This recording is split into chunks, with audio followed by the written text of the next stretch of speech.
Es cada día más importante entender la ciencia política, entender el pensamiento político, para que no nos sorprendan las propuestas de Trump, las propuestas de Milei, las propuestas de muchos otros. Por eso hay que volver a los grandes referentes como Locke y Rousseau, y por eso hoy vamos a hablar sobre ellos. Empezamos. Hola a todos, buenos días, buenas tardes, según estéis escuchando. Mi nombre es Gustavo Morales, soy profesor de la Universidad Politécnica de Madrid. Hoy estoy con Fernando Villela Aranda. Fernando, ¿cómo estás? Muy bien, Gustavo, muchas gracias por la confianza. Gracias a ti, Fernando, por prestarte a esta pequeña entrevista y compartir tu conocimiento sobre Locke y Rousseau, que llegué a tu perfil a través de un artículo que tienes publicado y que dejaremos el link en la caja de descripción de este vídeo. Y bueno, lo primero, Fernando, quería que nos contaras, bueno, quién es Fernando Villela y a qué te dedicas. Bueno, pues yo soy filósofo y profesor aquí en México, mexicano de toda la vida.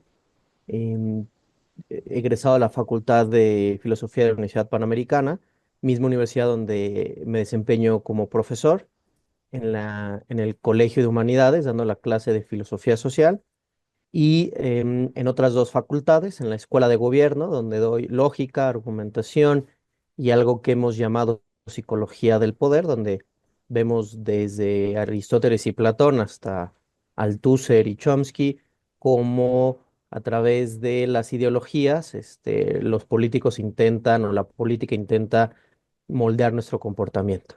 Y en la Facultad de Derecho ahí doy lógica y argumentación para ayudarle a futuros abogados a saber pensar y defenderse en las cortes y en los juicios. Muy bien. Entiendo que si alguien quiere tomar clases contigo, tiene que estudiar Derecho o Filosofía en la universidad en la que trabajas o es algún estudio específico que tendría que buscar. Mira, tendré que ir a la Universidad Panamericana, ya sea la Escuela de Derecho de Gobierno, hay estas dos clases, y las clases de Filosofía Social es un curso que se le da a todos los alumnos de la UP, ingenieros, médicos, he tenido en mis salones pedagogos, contadores, lo cual hace las sesiones muy interesantes. Pues, entonces, inscribirse a la UP y buscar, cuando lleguen a la materia de filosofía social, pues buscar mi nombre e inscribirse, ¿no? E intentaremos, divertirlos mientras les explicamos quién fue Locke y esta bola de chavos que son muy interesantes. Muy bien. Bueno, pues vamos a pasar a hablar en concreto de lo que nos ha traído hoy aquí, que es dos filósofos fundamentales en el pensamiento político moderno, como son John Locke y Jean-Jacques Rousseau. Como tú has escrito sobre este tema, pues creo que es una persona muy adecuada para hablar de esto. Antes de empezar a hablar sobre estos autores, digamos, los de verdad, los que le dieron el nombre, quiero hacer un pequeño inciso, ¿no? Para resaltar que si habéis visto la serie de televisión Lost o Perdidos en el título castellano, habréis notado que hay dos personas que se llaman, dos protagonistas que se llaman precisamente así.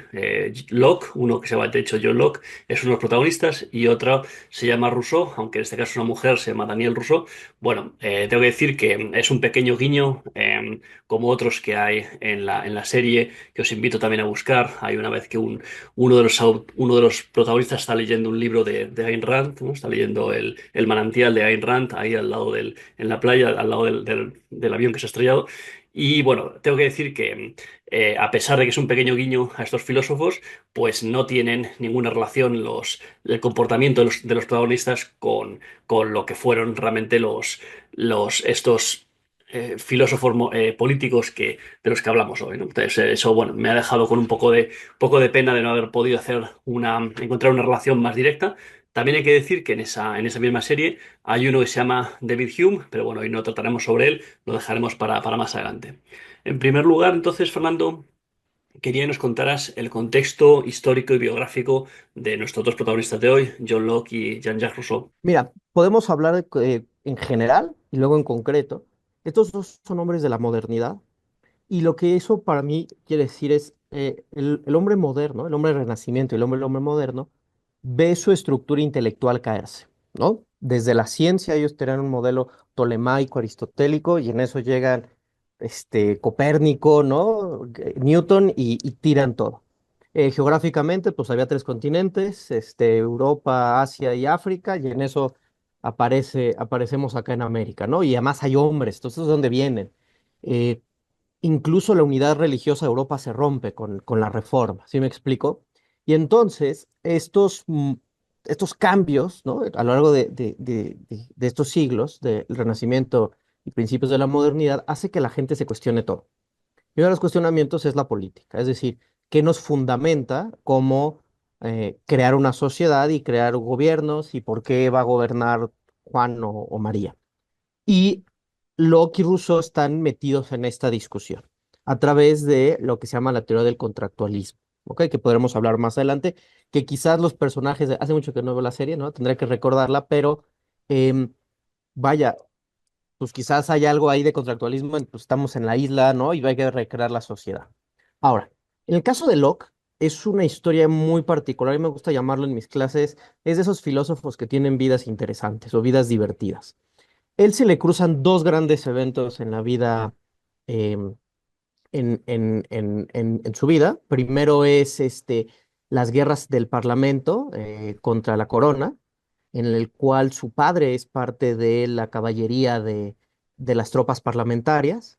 De hecho, cuenta la leyenda que él está en Westminster estudiando, y a lo lejos alcanza a oír cuando guillotinan al rey británico, ¿no? Cuando se hace ese Commonwealth.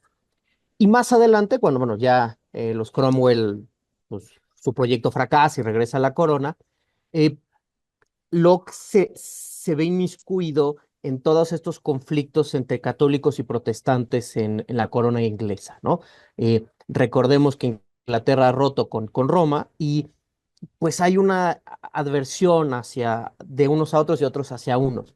Locke, como miembro del Partido Liberal, es anticatólico y se ve inmiscuido en el intento de retorno de Carlos II y de Jacobo II, si no me equivoco, al catolicismo, ¿no? Él es parte de una revuelta, que sale mal, tiene que salir corriendo a Francia y a Holanda, y después él es parte importante de la Revolución Gloriosa, que es este momento en el cual el último rey católico que tendrá Inglaterra, Jacobo II, es depuesto por una revuelta comandada por su hija, que en ese momento estaba cansada con el duque de Orange, un holandés, un noble holandés, protestantes ellos, y pues vaya, prácticamente el Parlamento y el Ejército los abrieron. Decíamos aquí en México fue una guerra donde hubo tres heridos, dos raspones en fin, prácticamente no hay combates.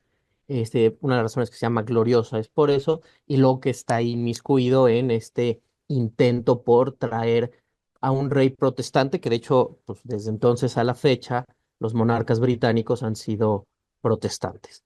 El caso de Russo es una vida un poco más alejada de estos reflectores políticos. Él nace en Suiza, en una comunidad francófona.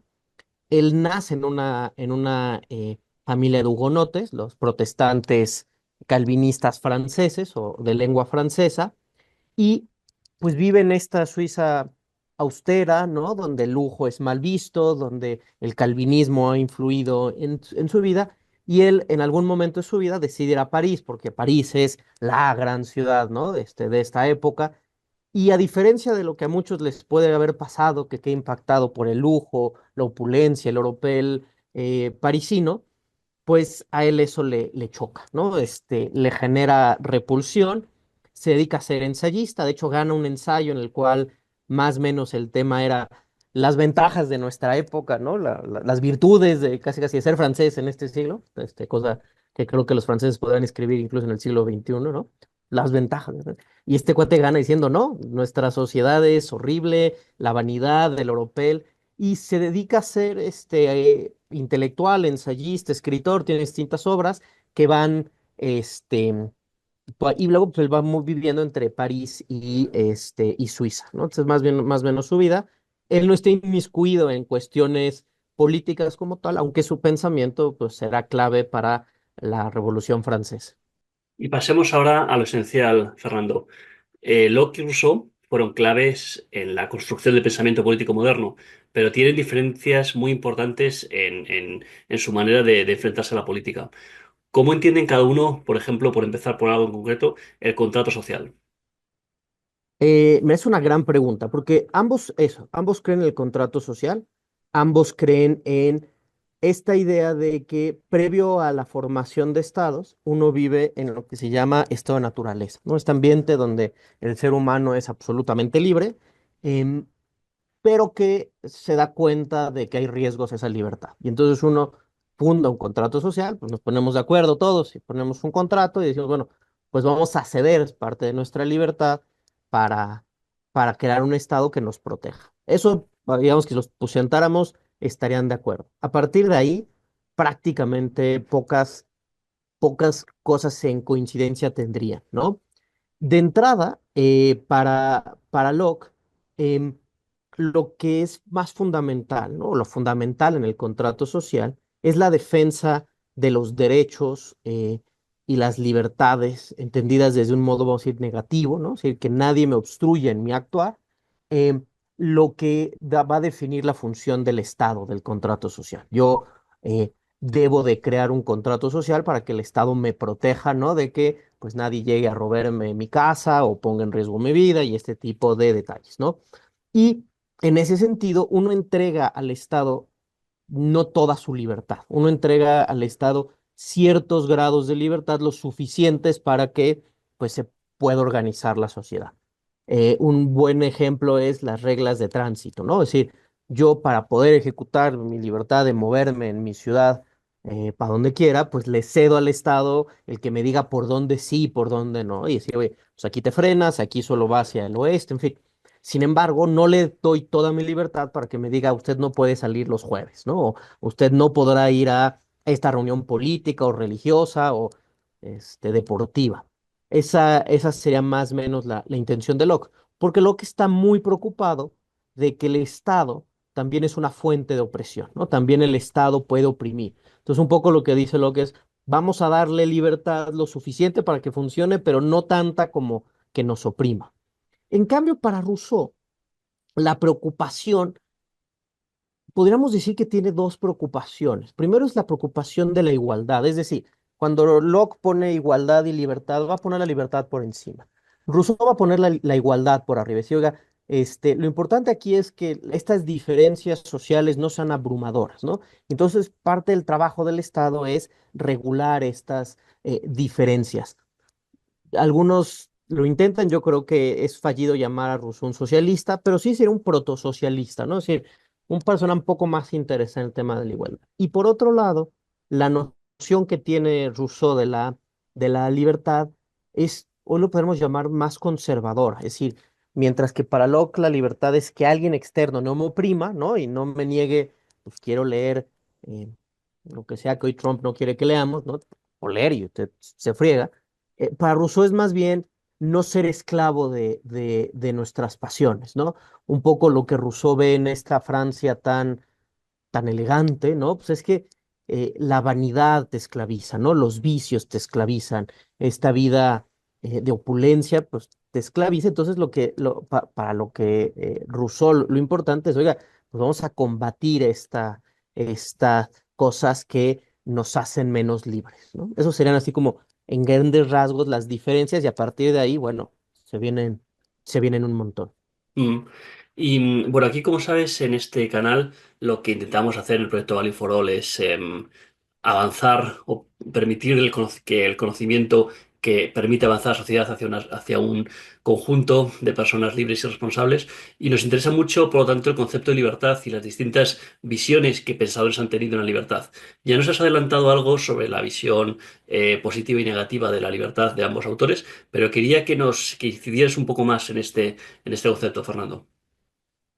Sí, mira, esto es una parte clave en ambos autores y me parece que, a ver, pongámoslo así, regresemos al autor.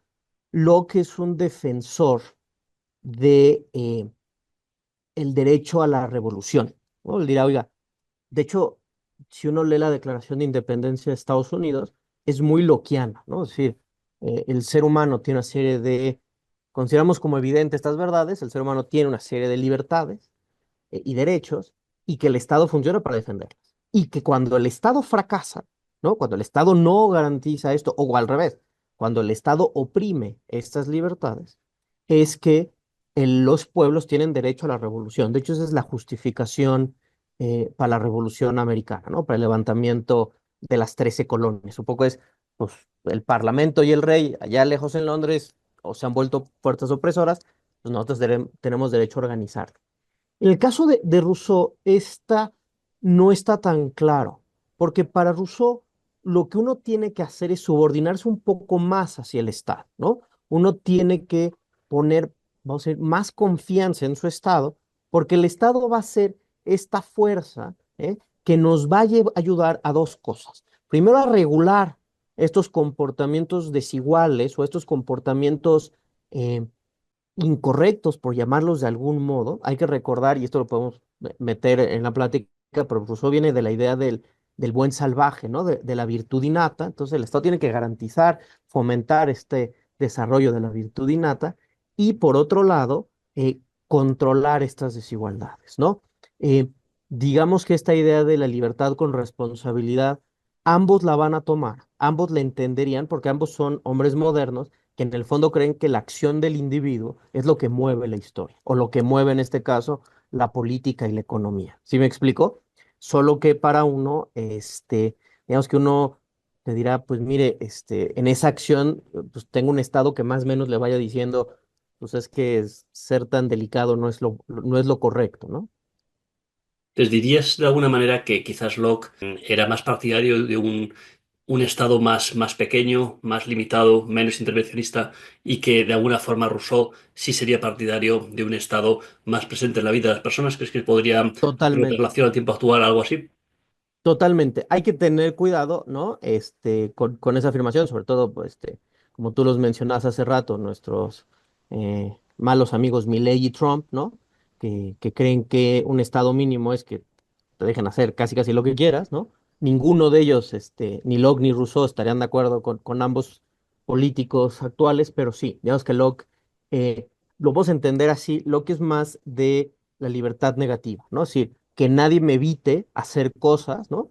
Que yo más o menos debería de poder hacer. En cambio, en Rousseau es una libertad positiva. O sea, usted, ¿para qué quiere ser libre, no? Entonces, pongo las garantías para que usted pueda tener esta libertad, este, pues eso. Digamos que la frase de Rousseau, que es bien bonita, es: la libertad es el triunfo de la razón sobre el instinto, ¿no? Entonces, otra vez, pues el Estado te tendrá que ayudar a garantizar que esto pase y eso puede implicar intervención.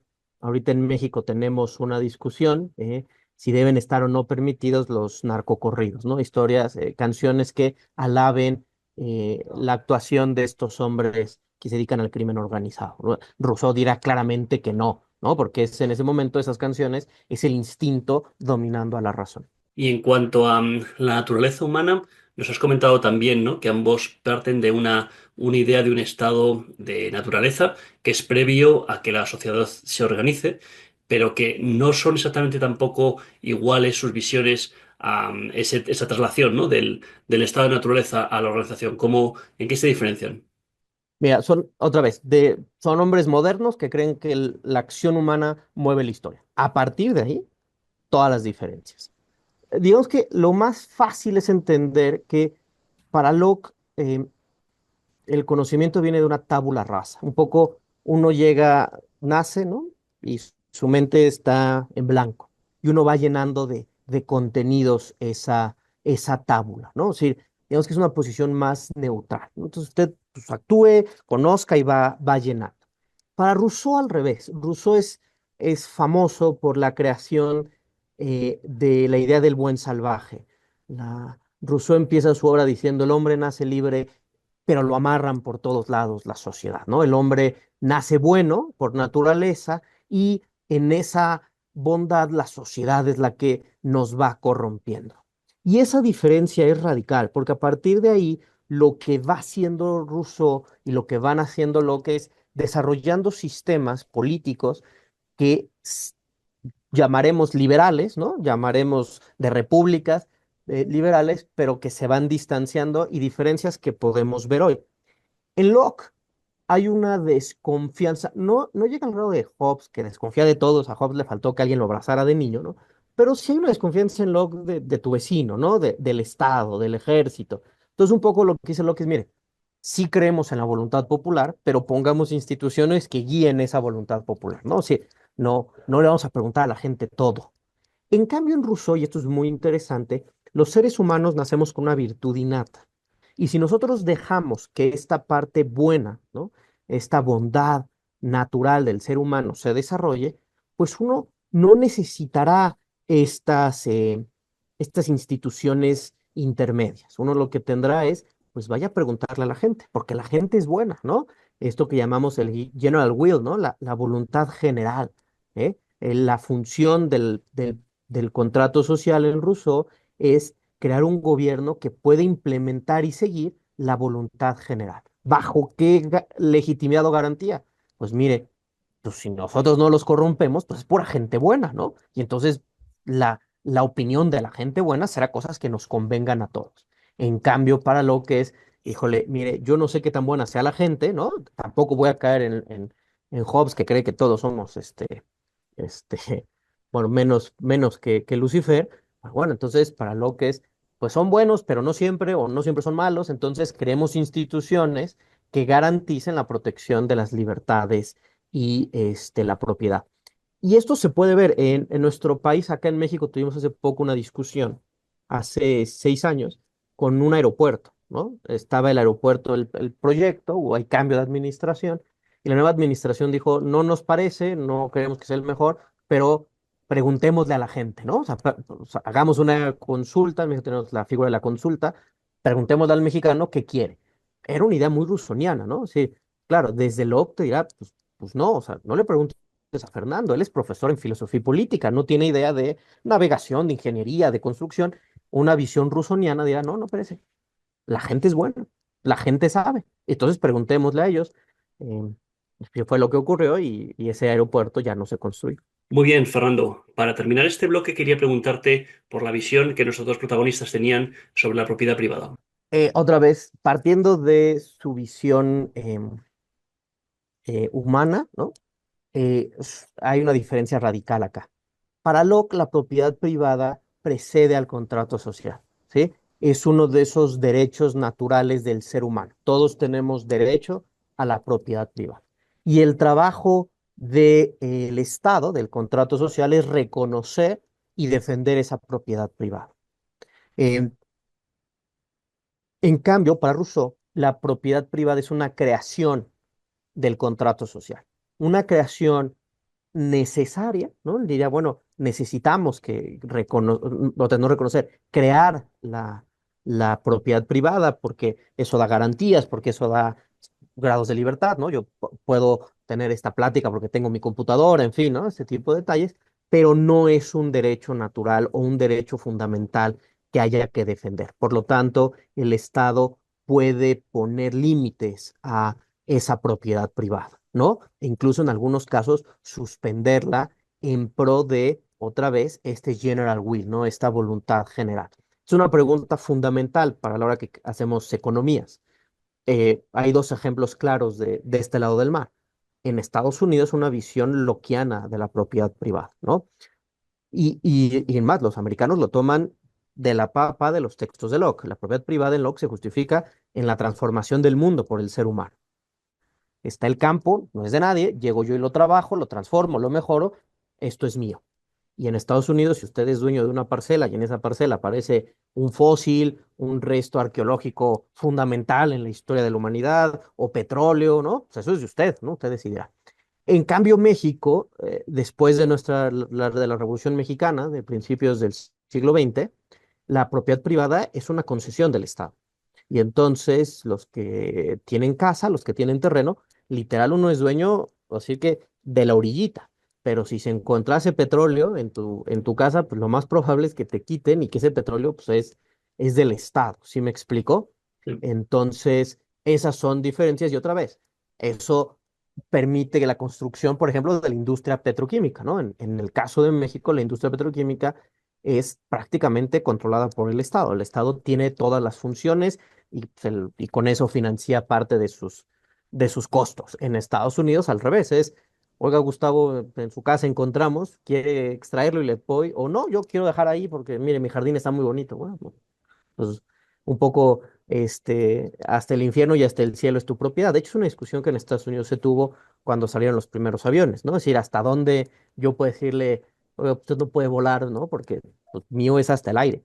Entonces, esas serían dos diferencias radicales en ambos pensadores. Muy bien. Una cosa muy interesante de estos pensadores de hoy es que los dos son de alguna forma precursores de la edad contemporánea, ¿no? Si aceptamos Ujú. la periodificación, digamos, histórica más común hoy en día, podemos pensar que después de la edad moderna aparece la edad contemporánea y, bueno, se puede fijar o bien con la Revolución Francesa o bien con la independencia americana, ¿no? Hay autores que la fijan en uno o en otro. En ambos casos, nuestros autores son predecesores de esas independencias, ¿no? Entonces, quería preguntarte, ¿hasta qué punto crees que estas ideas influyen en las condiciones políticas hoy en día? Por ejemplo, la democracia parlamentaria, la democracia directa y cosas así. ¿Cómo crees que se puede trazar el impacto de estos pensadores al día de hoy? Mira, se puede trazar de modo directo en alguna serie de ideas, siempre tomando en cuenta que entre ellos y nosotros hay dos eventos fundamentales, que es la revolución industrial y luego el surgimiento de los movimientos ahora sí socialistas y comunistas, ¿no? Esas cosas nunca hay que obviarlas, porque claramente ni a Locke ni a Rousseau le tocó vivirlo, ¿no? Entonces, por ahí siempre hay que tenerlo presente. Ahora, hay líneas contiguas. Ya hablamos ahorita en el tema de la propiedad privada y el modo en que dos países vecinos entienden quién es dueño de qué. O sea, en México, si yo encontrase abajo de la casa de mis papás otra pirámide, yo tendría que avisar al Estado. ¿Sí me explico? Eso no es mío. Y el Estado mexicano es en ese caso mucho más rusoniano. Incluso en muchas de nuestras cuestiones políticas, ¿no? Un claro ejemplo será la diferencia entre el Ministerio de Educación de Estados Unidos, que tiene una visión, un trabajo menos importante al que tiene la Secretaría de Educación en México. La Secretaría de Educación en México nos dice de primaria a preparatoria, bachillerato, lo que tiene que ver cada alumno. ¿Sí me explico? En Estados Unidos, pues mire, yo financio, propongo algunas ideas, pero es trabajo de las escuelas locales, de los estados, de los condados, regir, ¿no? Entonces, ese modo de entender la función del Estado. Otra cosa fundamental es la prevalencia o la preferencia por la democracia representativa o parlamentaria, representativa o participativa, perdón. Una visión lockeana lo que dice, no, usted lo que necesita es una democracia representativa. Usted, claro, el poder viene de la gente, del pueblo, pero no es el pueblo el que decide. Entre el pueblo y, en fin, ¿no?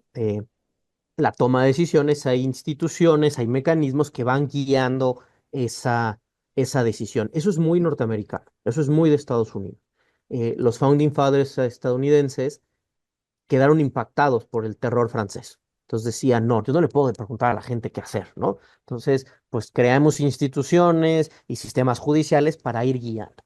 En cambio, los defensores de la democracia participativa son más rusonianos, ¿sí? Eh, pues claro, la gente es buena, ¿no?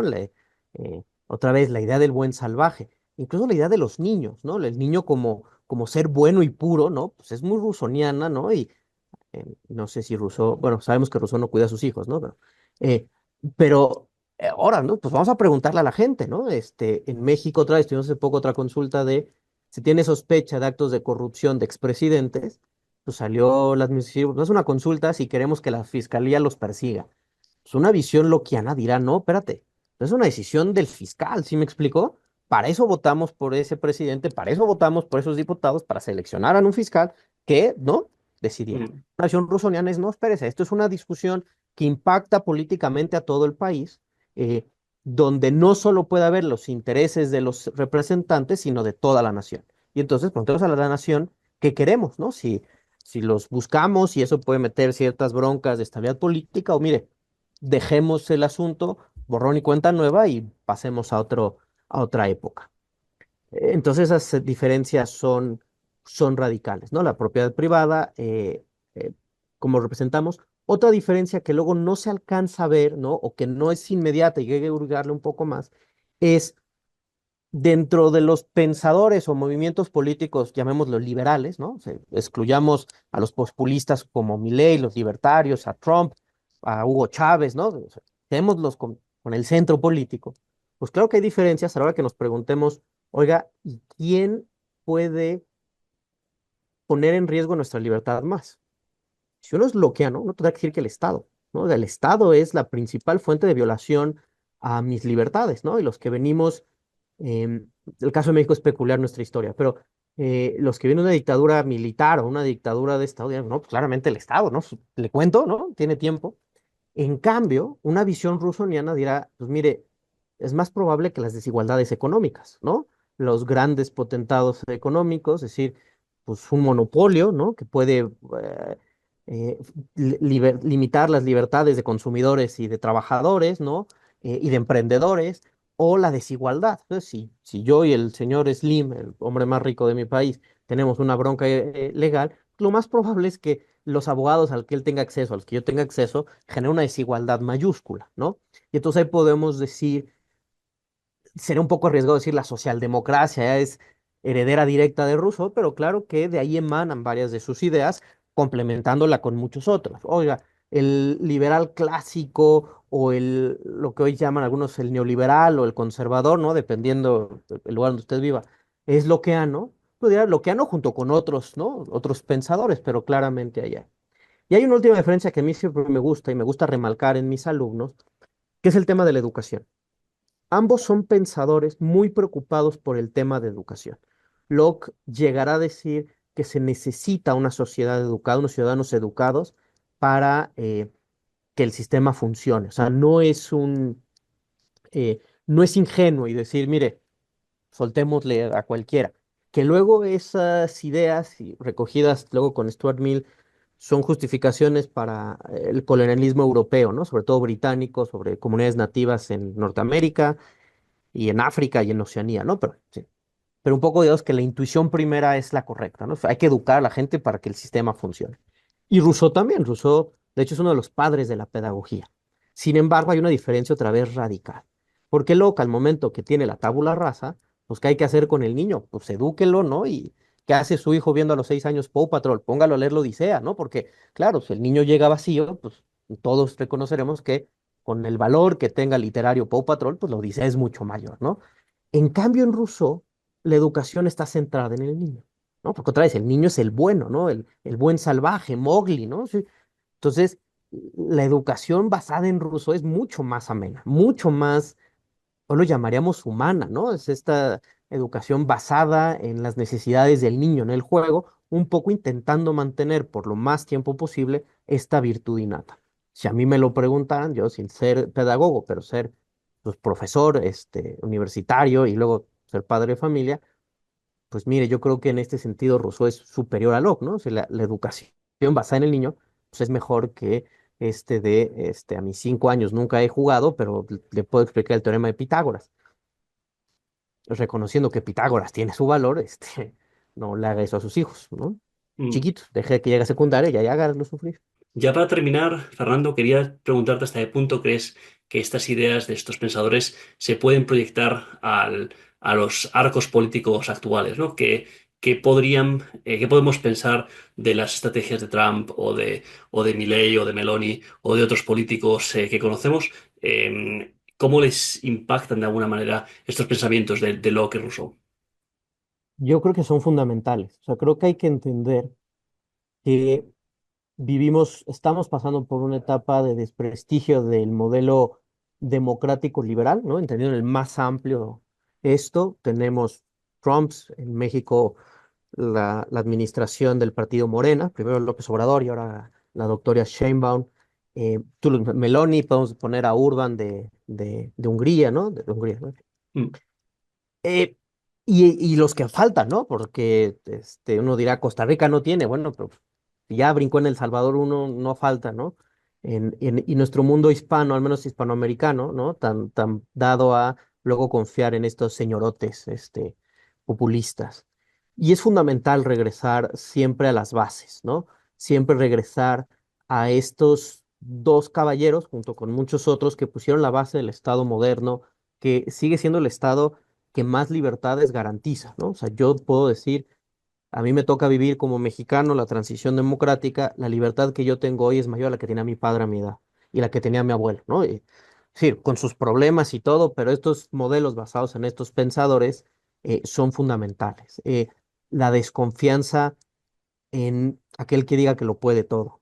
la desconfianza en aquel que diga que la división de poderes es un estorbo, la desconfianza de aquel que crea que lo sabe todo, eh, la desconfianza incluso yo diría de aquel que eh, busca lastimar la cultura, ¿no? Entendiendo la importancia de la diversidad cultural y de que uno debería de disfrutar tanto a Mozart como una buena música de percusiones del centro de África, pero claramente hay una vulgarización en algunos sectores de nuestra, de nuestra cultura y esa vulgarización claramente impacta en el tipo de democracia que tenemos, ¿no? Una reducción de los niveles educativos, ¿no? Y otra vez hay que regresar a Locke y a Rousseau de la importancia que tengamos sociedades educadas, ¿no?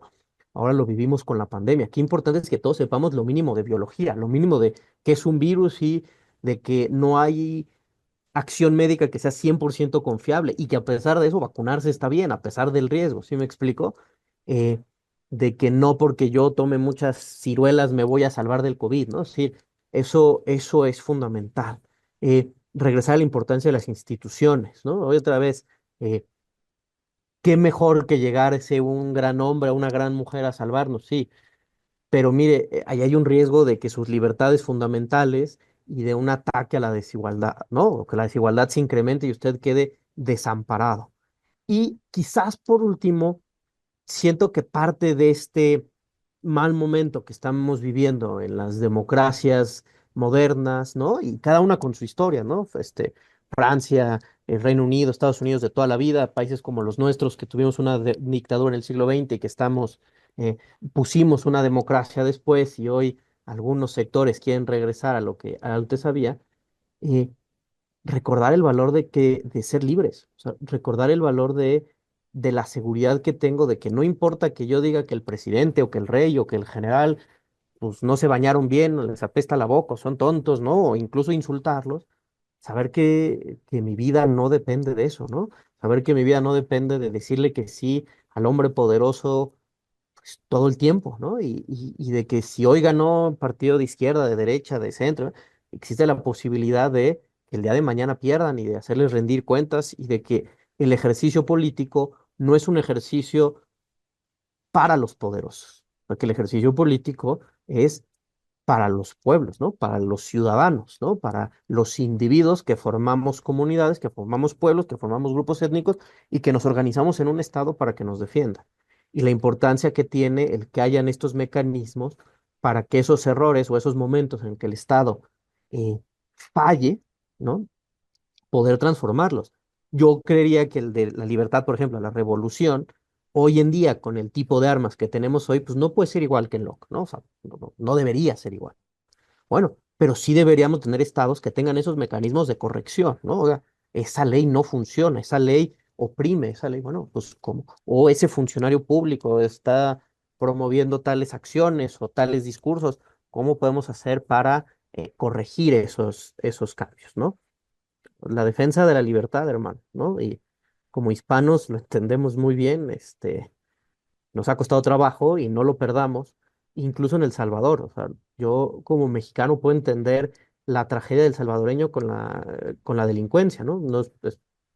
Acá también tenemos esa bronca, no al grado que ellos lo tenían, y entiendo esa tensión que hay, pero tampoco por eso le voy a dar toda mi libertad a alguien que si estoy tatuado, que si soy un sordomudo haciendo señas, me pueda meter a la cárcel un rato.